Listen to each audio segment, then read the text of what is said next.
now go back to 1 Corinthians chapter 14, verse 40. And I want you to look at it where it says decently and in order. That is an actual Greek word which means military discourse. And it comes from the word ordered. But here's what it really means. Get your ink pens ready. It means fitting. Let me give you a point. How many of you have ever been in a church and the preacher was preaching and then all of a sudden someone burst out into tongues and when they give an interpretation while the Word of God was going forth and you thought that is out of order? Let me see your hands. All right? Here's how you know the gifts are being used correctly. All right? It will fit.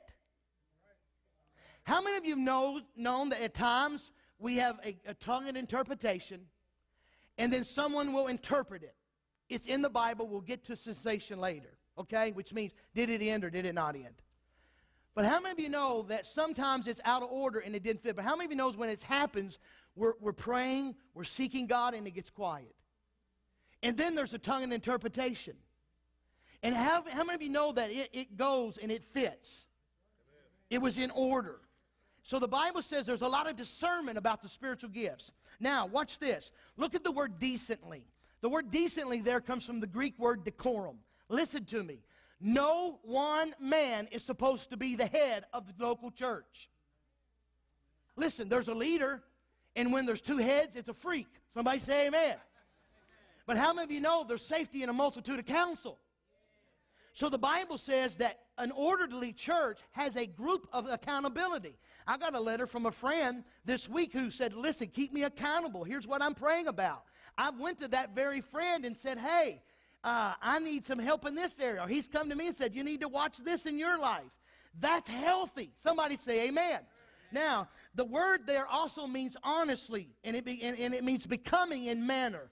Now, 1 Corinthians chapter 14, verse 40, carries out the idea that when the spiritual gifts are in order, they fit and they're pleasing, okay? Now, I'm going to clear up a lot of problems right now. Grab your ink pen and go along with me, okay? I'm going to clear up a couple of problems. I'm going to write it in Greek. I want you to write it in English. Here's the words I want you to write.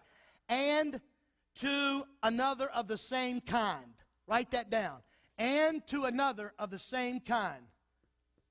It's the Greek word allo. Now, underneath that, I want you to write this word. Another of a different kind. Grab your Bibles and go along with me. Get your ink pens. I'm going to show you something, and I'm going to clear up a lot of confusion. How many of you have read the gifts, or you've heard people who believe in the gift of tongues, and they said to you that tongues is a gift just for a specific group of people? Can I see hands? All right? Watch this. Go to 1 Corinthians chapter 12, back to 12, start at verse 7. Get your ink pens. Now watch. For to each one is given the manifestation of the Spirit. Now hold that thought. Look here. This is 6 times in the passages of 1 Corinthians chapter 12. This is in 1 Corinthians 12 only 2 times. 6 times, 2 times. 2 times, 6 times. 6 times, 2 times. Now watch this. Read it the way the original language says. All right? I'm going to clear up a lot of confusion.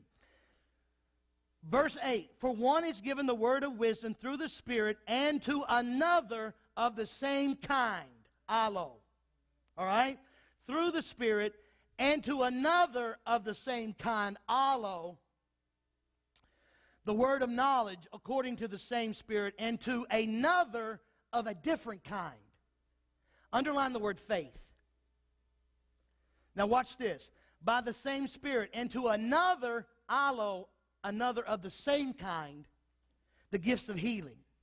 By the one Spirit. Verse 10, and to another, allo, another of the same kind, the effects of miracles. And to another of the same kind, the gift of prophecy. And to another of the same kind, the distinguishing of spirits. And to another of a different kind, various kinds of tongues. That is the original Bible. Now, underline tongues, circle it, and circle faith. Now look at Pastor for a moment. Everyone, when you're saved, it takes faith to give your life to Christ. Somebody say amen. Amen. All right? How many of you know that all of us has been given a measure of faith? All right?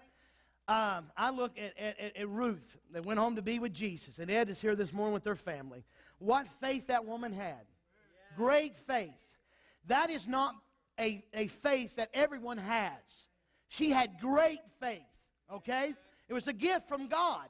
My mom is like that. She has faith that I don't have in areas that I don't have. Okay? She called me and said, God told me she's going to give so-and-so another chance. I thought she must have ate pizza before she went to bed.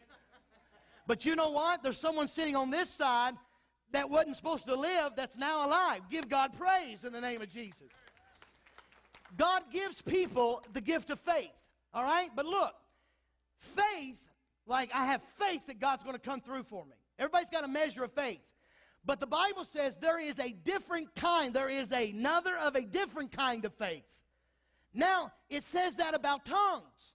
It says, while there is the gift of tongues, where there is prophecy and word of knowledge, or interpretation, the Bible turns around and says, now there's another of a different kind of tongue. Which means everyone has the possibility of being baptized in the Holy Spirit with the spiritual prayer language. But the Bible says that there is another kind of the gift of tongue, which you would be where there's a tongue and interpretation. So for those of you who say the gift of tongues is just for people who have that gift, you're wrong, because the Scriptures do not say that. All right? Somebody say amen. All right. Now, let's go quickly. I want you to go with me to 1 Corinthians chapter 12, verse 8, and I want you to help me, okay? Now, there are 3 divisions of gifts, and we got to go quickly today, all right? There's speaking gifts, there's ministries of service, and there's power gifts. You guys read it and tell me what's first. And each one is given the gift of wisdom. Where does wisdom go? In speaking gifts. What's the next one? Knowledge. Now let's stop right there. Let me make some good points right here. This word always is preceded by this word, which is the word logos. It's the same word in John 1:1 when God says, in the beginning was the Word, and the Word was with God, and the Word of God became flesh and dwelt among us. It actually means rational thinking empowered by rhema, supernatural strength. How many of you want your mind empowered by the Holy Ghost? But how many of you know that when the gifts of the Spirit operate, your mind doesn't shut down? And so many people abuse those 2 gifts because they say, I got a word of wisdom for you. Well, listen, number 1, a word of wisdom is never going to be new news to your life.